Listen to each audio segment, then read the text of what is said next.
క్రీస్తునందు ప్రియమైన సహోదరి సహోదరులకు యేసుక్రీస్తు నామములో శుభములు. దేవుని యొక్క మహాకృప మీకు కలుగునుగాక. ఈరోజు దేవుడు మనకిచ్చిన మాట న్యాయాధిపతుల గ్రంథము 9వ అధ్యాయము 5వ వచనము. తరువాత అతడు ఓఫ్రాలోనున్న తన తండ్రి ఇంటికి పోయి ఇరుబ్బాయిలు కుమారులను తన సహోదరులైన ఆ 70 మంది మనుషులను ఒక్క రాతి మీద చంపాను. ఇరుబ్బాయిలు చిన్న కుమారుడైన యాతాము మాత్రమే దాగి ఉండి తప్పించుకున్నాను. ఈ మాటలు మనం న్యాయాధిపతుల గ్రంథంలో చూస్తున్నాము. ఇక్కడ మనం చూసుకుంటే తర్వాత అతడు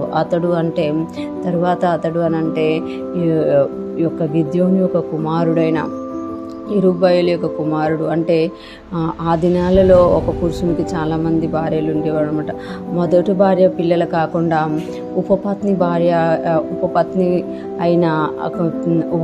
అయిన ఆమె కుమారుడైన అబీమెలెకు ఏం చేస్తున్నాడు అని అంటే, ఆమె కుమారుడైన అబీమెలెకు ఒక కుట్ర పన్నాడు అనమాట. కుట్ర పన్ని వాళ్ళు 70 మంది అవడం కన్నా నేను మీ సొంతోడును, మీ సొంత గ్రామోడును కనుక నన్ను న్యాయాధిపతిగా చేయండి అని చెప్పి వాళ్ళ దగ్గర మనీ తీసుకొని అల్లరి జనాన్ని పెట్టుకొని ఓఫ్రాలో ఉన్న తన తండ్రి ఇంటికి పోయి ఎరుబ్బాయిలు కుమారుడైన, ఇక్కడ ఎరుబ్బాయిలు అని అంటే గిద్యోను అంటే గిద్యోనికి ఇంకొక పేరు ఇరుబ్బాయిలు. తన తండ్రికి ఇంటికి పోయి ఇరుబ్బాయిలు కుమారులను తన సహోదరుడైన ఆ 70 మంది మనుషులను ఒక్క రాతి మీద చంపాను.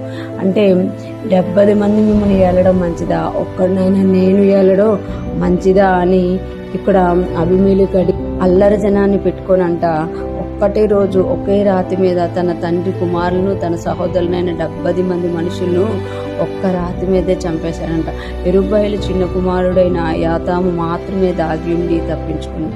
అంటే అంతమందిని చంపేస్తుంటే ఒక్క చిన్న కుమారుడు మాత్రమే తప్పించుకొని వెళ్ళిపోయినట్టుగా మనం ఇక్కడ చూడగలముట. అంటే ఎప్పుడైతే గిద్యోను తన ప్రాణానికి తెగించి దేవుని యొక్క ఆత్మచేత పోరాడి మిద్యానీయుల చేతుల నుండి ఇశ్రాయేలును విడిపించారో, ఇశ్రాయేలును విడిపించిన తర్వాత ఇరుబ్బాయిలు చనిపోయాక తన మీద తన కుటుంబం మీదే కుట్ర చేశారు. ఉపకారం చేసిన ఇరుబ్బాయిలను విడిచిపెట్టేసి సొంత గ్రామం వాడు, సొంతోడు, మనోడు అని అబీమెలెకును న్యాయాధిపతిగా చేసినట్టుగా మనం ఇక్కడ చూడగలం. న్యాయాధిపతిగా చేస్తే పర్లేదు, కానీ ఒకటే దినమున గిద్యోను కుమారులు 70 మందిని ఒకే రాతి మీద చంపడానికి కూడా వాళ్ళు ఇష్టపడి ఆ అబీమెలెకుతో చేతులు కలిపినట్టుగా మనం ఇక్కడ చూడగలం. తర్వాత యాతాము తప్పించుకొని పోయి తర్వాత మాట్లాడినట్లుగా మనము న్యాయాధిపతుల గ్రంథంలో చూస్తామన్నమాట. ఈరోజు ఫ్రెష్ మనం వింటున్న ప్రతి ఒక్కరూ జ్ఞాపకం చేసుకోవాలి. దేవుడు చేసిన కార్యాలను మర్చిపోయి దేవునికి విరోధంగా లేచినప్పుడు అక్కడ అన్యాయం జరుగుతుంది, అక్రమం జరుగుతుంది అనమాట. ఇరుబ్బాయిలు చేసిన ఆ యొక్క మంచితనాన్ని, ఆ యొక్క యుద్ధాలను మర్చిపోయి, ఆ విడిపించేతనం మర్చిపోయి తన కుమారులనే చంపడానికి ఆ యొక్క కుమారుడితో కలిసినట్టుగా మనం చూడగలం అనమాట. ఇక్కడ మనం చూస్తే దేవుని యొక్క కార్యాలను మర్చిపోయినప్పుడు ఏదైనా చేస్తారు. అలాగే అబీమెలెకు కూడా గిద్యోను యొక్క తన తండ్రి చేసిన కార్యాలను మర్చిపోయి తన సొంత సహోదరులనే చంపేసినట్టుగా మనం చూడగలం. ఈ యొక్క శాపం అనేది, ఈ యొక్క పాపం అనేది తర్వాత అబీమెలెకు మీదకి వచ్చినట్టుగా కూడా మనము చూడగలం. అతడు చనిపోయినప్పుడు ఆ మాట రాయబడి ఉంటుంది అనమాట. ఈరోజు ఫ్రెష్ మనం ఉంటున్న ప్రతి ఒక్కరూ జ్ఞాపకం చేసుకోవాలి.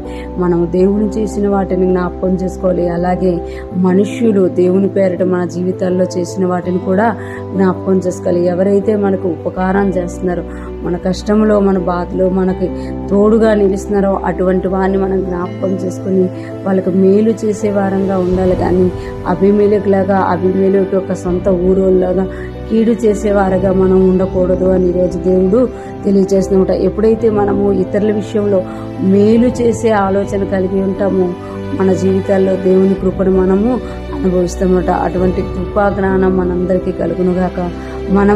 మనకు మేలు చేసేవారికి, కీడు చేసేవారికి కూడా మేలు చేస్తూ ముందుకు సాగిపోదుముగాక. ఆమేన్.